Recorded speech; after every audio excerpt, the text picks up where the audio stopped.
ফলে ইস্তিদরাজ মানে হল পাপ করা সত্ত্বেও যখন আল্লাহ বিপুল নিয়ামত দেন যেন বান্দা উদাসীন হয়ে আরও গাফিল হয়ে যায় এবং শেষ পর্যন্ত কঠোর শাস্তির যোগ্য হয়। নাউযুবিল্লাহ। অথচ সেই বান্দা ইতোমধ্যে গজবের শিকার হয়ে গিয়েছে। সোজা ভাষায় বললে গজব না দেওয়াটাই যখন গজব হয়ে দাঁড়ায়।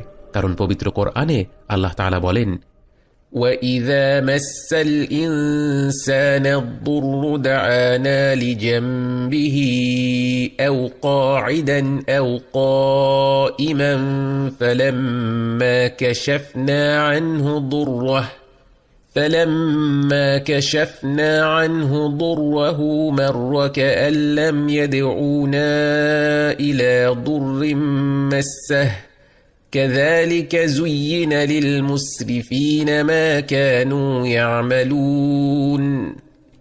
যখন মানুষকে দুঃখ কষ্ট স্পর্শ করে তখন সে শুয়ে বসে ও দাঁড়িয়ে আমাকে ডাকে, অতঃপর